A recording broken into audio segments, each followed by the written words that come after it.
그러니까 뭐가 부동산이 경제가 상승하면 당연히 올라가는 거지. 그래서 호황일 땐 누가 이겨요? 소유주가 이기고, 불황일 때는 노동자가 진다고. 그 누가 이겨? 소유주가 무조건 이기는 거야, 이거는. 그래서 뭘 해야 돼? 땅을 사야 되는 거야, 땅. 그런데 이거를 토지 공개념 하겠다 이러면 뭐가 돼? 말이 안 된다고.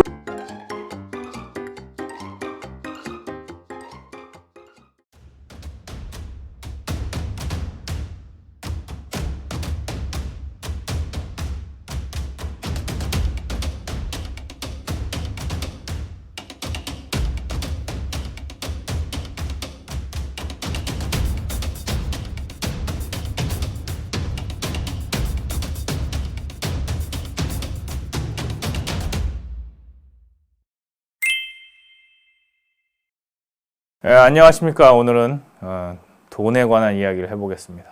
부의 인문학인데요. 부하고 인문학은 어떻게 해당되느냐. 결론은 돈은 어떻게 해야 되느냐. 우리는 돈을 어떻게 모으고 돈에 대한 어떤 인식을 가져가야 되느냐. 그거에 관한 얘기입니다. 책도 있는데요. 책에 있는 내용보다는 제가 생각하는 부에 관한 관점을 말씀드리고, 이 부를 가지고 우리는 이 자본주의 사회를 어떻게 살아가는지 이런 교육은 반드시 필요합니다. 근데 우리 자녀들한테 이런 교육이 잘 안 됐던 것이 사실이니까 이것을 한번 같이 나눠보는 시간을 갖도록 하겠습니다. 네. 우리 탄핵당하신 분이 되게 좋아하는 밀턴 프리드먼입니다. 네. 방임주의와 시장제도를 통한 자유로운 경제활동을 주장했던 미국의 경제학자죠. 시카고 대학교라고 해서 시카고 학파라고 이야기도 하는데, 76년에 노벨 경제학자 상을 수상하고 이런 주장을 했습니다. 정부의 역할이 과해지면 재정 지출이 확대되고, 이 확대되는 걸로 인해서 뭐가 생긴다? 물가가 상승한다. 이게 끝입니다. 되게 단순하죠? 그래서 뭐 하면은 큰 정부는 뭘 만들고요? 화폐를 증가시키고, 화폐가 증가되면은 화폐가 많으니까 당연히 뭐가 올라가요? 물가가 상승된다. 이게 아주 단순한 겁니다. 그러니까 이제 어떻게 해야 돼요? 정부의 역할을 많이 가져가야 됩니까? 적게 가져가야 됩니까? 적게. 그런데 탄핵당하신 분은 뭐 하다가 탄핵당했어요? 과도하게 가져가다 탄핵당했단 말이야. 왜? 자기는 이걸 읽었는데 요렇게 하니까 탄핵당하지. 그래서 물가가 상승되고 인플레이션이 많아지면 당연히 어떻게 돼요? 살기가 힘들어지겠죠. 저기까지는 안 읽었나 봐. 두 번째까지는 그러니까 마이클 포터라는 사람이 있습니다. 이 사람은 누구냐? 전략 분야의 아버지다. 그래서 전략을 내가 좀 전략적으로 살아보겠다. 그리고 우리가 큰 전략을 가져가자라고 하는 사람들은 반드시 무엇을 읽어봐야 돼? 마이클 포터의 경쟁론을 읽어봐야 됩니다. 근데 이 책은 되게 작아요. 근데 이 사람이 쓴 세 가지 책이 있는데 되게 두꺼운 책들이 있습니다. 그게 경쟁의, 경쟁 전략, 국가 경쟁론, 이런 책이 세 가지가 있는데 그걸 한번 사서 읽어보시면 아마 이 사람이 얘기하는 경쟁이 무엇인가 라는 이야기를 할 수 있죠. 아주 간단하게 이것도 얘기하자면 딱 세 가지입니다. 뭐라고요? 거북이가 토끼를 이기려면, 우리가 토끼와 거북이 이야기에서 거북이가 쉬지 않고 걸었더니 이겼다. 이건 개소리입니다. 뭐 해야 돼요? 거북이가 토끼를 이기려면 수영을 해서 이겨야지 달리기에서는 절대로 못 이깁니다. 그러니까 어떻게 만들어야 돼요? 수영을 할 수 있는 판으로 가야 되는 거죠. 근데 자꾸 우리는 어떻게 해? 열심히 노력하면은 이길 수 있다라는 그 동화를 읽어서 뭐 해요? 이길 수 없는 판에 가서 뭐만 하는 거야? 열심히 노력만 하는 거지. 그래서 전략이 없는 사람들은 뭐 한다고요? 노력만 하고 결과는 별로 좋지 않다. 자, 그래서 전략가가 얘기해준 5 포스 모델입니다. 대학생들이 제일 많이 쓰고요. 대부분 좀 있다 없다 하는 사람들이 쓰는 건데 경쟁 업계의 경쟁 회사를 분석하고 신규 진입자를 분석하고 대체품을 분석하고 구매자를 분석하고 공급자를 분석해가지고 이거를 막 정리해가지고 우리는 이렇게 하면 됩니다라는 이야기를 하는 거죠. 그런데 과연 우리는 이 파이브 포스 모델을 이해하고 있느냐? 자, 그 전에 뭘 해봐야 되냐? 내 산업은 가능한 산업인지부터 봐야 되는 거야. 그럼 어디에서 사업을 해야 돈을 벌겠냐라는 거죠. 그래서 미국의 산업별 수익성을 딱 보니까 탄산음료가 최고다. 그리고 되게 멋있어 보이는 항공이 어때요? 엄청나게 적다. 그러니까 여기를 가서 돈을 벌 거냐, 여기를 가서 돈을 벌 거냐는 거지. 그래서 이런 결정도 해야 된다. 자, 또 유명한 사람 있죠. 하이에크. 하이에크는 뭐라고 그랬습니까? 지옥으로 가는 길은 선의로 포장되어 있다. 뭐 하면? 원래는 열심히 노력하고 돈을 벌어야 되는데 노력 안 해도 돈을 벌게 해준다는 사람은 어떤 사람이에요? 지옥으로 보내는 사람이다.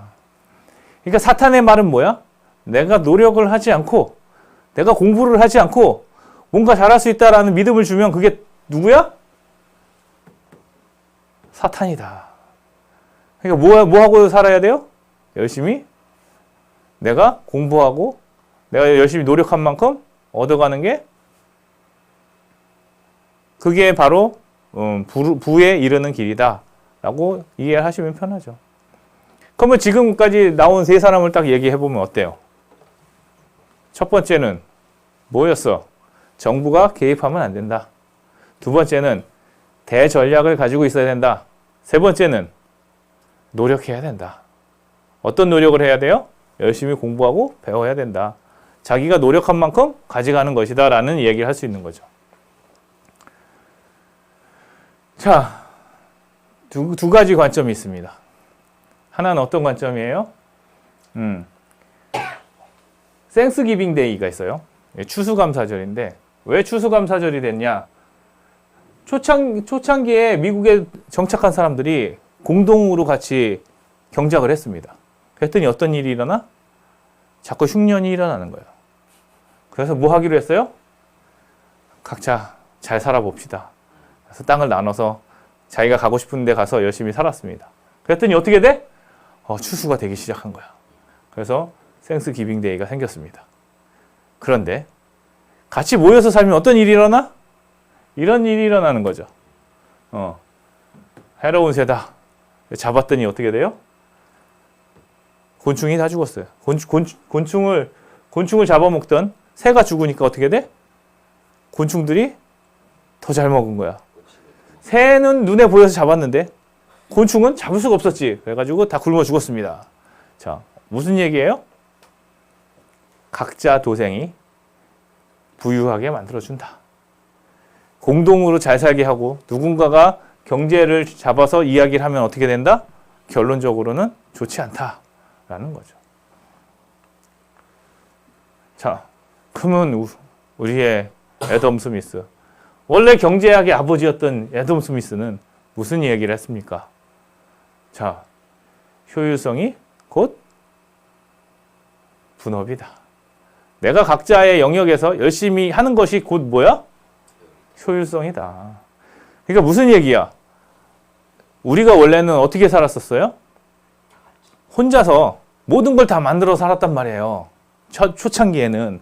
내가 집을 지으려면 어떻게 해야 돼? 벽돌도 내가 만들고 지붕도 내가 만들고 창문도 내가 만들고 다 만들어서 했단 말이야. 그런데 언제부턴가 벽돌 만드는 사람 따로 있고 창문 만드는 사람 따로 있고 지붕 만드는 사람이 따로 있어요. 그래서 이제 어떻게 해요? 그 전문성을 갖고 집을 만드니까 집이 10채, 100채 금방 만들어지는 거야. 그게 뭐예요? 분업의 효율성이다. 우리가 컨베이어 벨트만 생각할 수도 있죠. 근데 이거 말고 우리 사회 자체는 어떻게 됐었어? 되게 여러 가지를 혼자서 해결했어야 되는데 그거를 각자가 각자 영역에서 많이 생산하는 것이 뭐가 되니까? 돈이 되고 부가 되니까 많이 생산하다 보니까 뭐가 생기는 거예요? 효율성이 넘쳐나는 거지. 자, 언제부터 이게 이렇게 됐었습니까? 애초부터 경제학이라는 개념이 생겼을 때부터 뭐 했어요? 이런 개념은 생겼던 개념이다. 자, 데이비드 리카르도라는 사람이 있습니다. 세 가지를 이야기했어요. 이 사람은 애덤 스미스하고 고전파 이론을 같이 완성한 사람인데요. 이 사람이 다시 국부론에 대한 것을 재해석한 겁니다. 그래서 자기가 생각해 보니 어떻게 돼요? 비교 우위론. 첫 번째, 경제는 비교의 우위에 있는 것이 비교 우위에서 있는 것을 더 하게 되더라. 그러니까 내가 청소도 잘하고 빨래도 잘하지만 둘 다 어떤 A라는 사람이 청소랑 빨래를 다 잘해요. B라는 사람은 청소도 별로고 그 다음에 빨래도 별로예요. 하지만은 A라는 사람이 청소를 더 잘해. 빨래하는 것보다. 그럼으로 인해서 B는 어떻게 돼? 빨래를 하는 수밖에 없어요. 그러니까 A라는 사람, 잘하는 사람이 어떤 걸 더 잘하느냐에 따라서 B는 그것이 아닌 것을 하게 돼 있다는 거지. 그래서 이 글로벌 가치 사슬입니다. 예전에는 기획을 하고요. 마케팅하고 파는 것이 굉장히 중요했습니다. 그러다 보니까 이쪽 부분을 자기네가 안 하는 거예요. 더 잘했죠. 더 잘했음에도 불구하고 이 부분을 어디로 던지는 거예요? 후진국한테 주는 거라고요. 그래서 후진국들이 이걸 잘했단 말이야. 근데 지금 갑자기 어떤 일이 일어났어? 코로나가 오면서 이런 것보다는 뭐가 더 가치 있는 걸로 발견이 됐어요? 제조업이 더 가치 있다라는 게 발견이 되면서 이제 이 부분이 다시 이렇게 바뀌는 겁니다. 이렇게 바뀔 건데 이 바뀌는 정점에 누가 있는 거예요? 미국이 있는 거야. 그러면은 이제 봐봐. 거꾸로 생각을 해봐야 돼. 이것도 잘하고 이것도 잘할 것 같잖아요. 근데 그렇지 않다 이거지. 왜냐하면 이게 더 중요하다 생각하면 상대적으로 덜 중요한 것들이 어떻게 돼? 가치가 떨어지지. 그럼 이렇게 됐을 경우에 그러면은 저기 후진국들은 어디를 공략을 해줘야 돼요? 이쪽을 공략해야 될 수도 있다. 라고 하는 거죠. 지금 임금, 땅, 재료 다 비싼데. 그렇죠. 다 비싸졌잖아. 우리가 다 비싸진 거잖아요. 근데 여기가 지금 다시 올라간다니까. 이게 왜 그래? 시장을 갖고 있어서 그런 거지. 너무 비싸서 다시 돌아오나? 그건 모르겠습니다. 근데 이렇게 됐던 게 이렇게 된 건 사실이에요. 그래서 이게 가치가 없어서 떨어진 게 아니라 상대적으로 이거를 안 하게 된 거야, 이쪽에서. 근데 이거를 중점적으로 하게 된다면 어느 게 더 떨어지기 시작하겠느냐는 거지.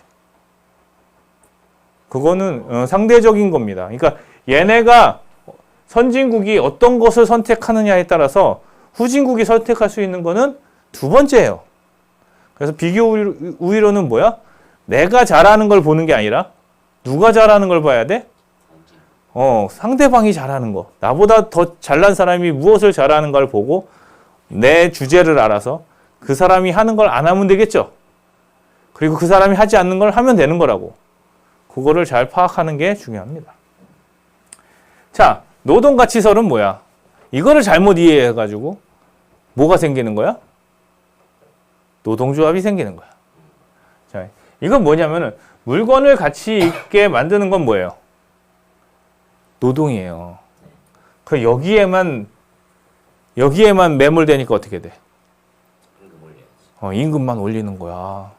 근데 더 중요한 게 있어. 이 노동가치설에 물건의 가치를 결정하는 건 어디야? 고객이라고.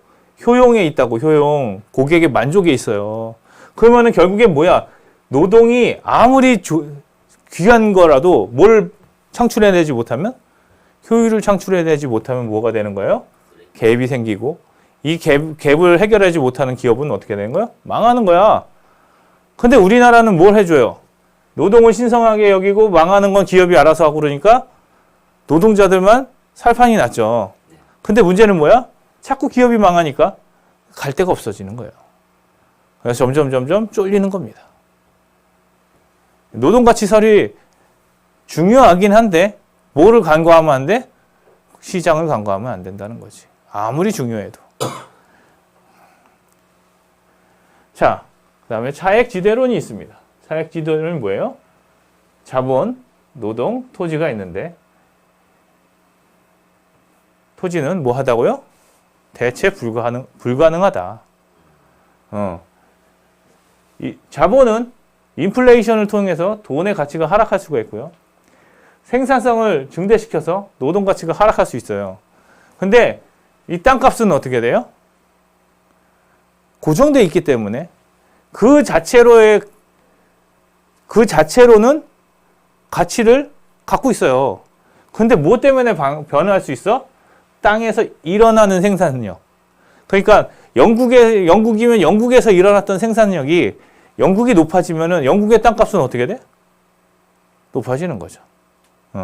그래서 소득이 늘어날 때 상승하고 경제가 성장할 때 상승합니다. 그러니까 뭐가 부동산이 경제가 상승하면 당연히 올라가는 거지. 그래서 호황일 땐 누가 이겨요? 소유주가 이기고 불황일 때는 노동자가 진다고. 그 누가 이겨? 소유주가 무조건 이기는 거야, 이거는. 그래서 뭘 해야 돼? 땅을 사야 되는 거야, 땅. 그런데 이걸 토지 공개념 하겠다 이러면 뭐가 돼? 말이 안 된다고. 왜? 주인이 되어야 그 땅을 관리하고요. 그렇죠? 우리가 지금 스튜디오 빌려서 하지만 왜 이렇게 깨끗해? 주인이 관리를 하니까 깨끗한 거야. 여기를 그냥 공용으로 써봐. 누가 관리하냐고. 내가 쓰고 싶은 데 쓰고 도망가지. 그러면 누군가가 이거를 관리하는 값을 받아야 되는 거잖아요. 그리고 국유화된다고 해서 거품이 꺼지냐? 아니지. 그 중에 또 소유할 수 있는 영역이 요만큼 생기면 그것만 인플레이션 된다고. 그래서 뭐가 없는 곳에? 인센티브가 없는 곳에는 성과가 일어나지 않아. 여기가 왜 깨끗한 겁니까? 돈을 내고 쓰니까 깨끗한 거야. 만약에 돈을 안 내고 쓰면은 공용이야 그냥 무조건 무료로 쓰세요. 그러면 어떻게 돼? 이걸 하는 사람이 그런 생각한다고. 내가 왜 이 짓을 하고 있을까? 이걸 깨끗이 닦으면서도 야, 이걸 이 짓을 내가 왜 하고 있을까? 이렇게 되는 거라고요. 근데 내가 소유가 된다면 공짜로 빌려주는 것조차 뭐예요? 마케팅이 될 수 있는 거지. 그러니까 내가 더 나은 것을 위해서 이런 거는 희생을 하겠다라는 생각이 있어서 관리를 해주는 거지. 근데 그게 아니라 그냥 야, 여기는 국가가 하는 거니까 너 해 라고 하면은 여기에 많이 오면 어떻게 돼? 화가 나지. 내가 소유하고 있다면 여기에 많이 오면 어떻게 돼? 좋지. 근데 내가 소유하고 있지 않으면은 많이 오면 많이 올수록 뭐 한 거야? 나를 귀찮게 만드는 거라고. 그러니까 무엇인가를 공용화시킨다라는 거는 굉장히 안 좋은 생각입니다. 뭐를 방해시키는 거예요? 발전을 방해하는 거라고.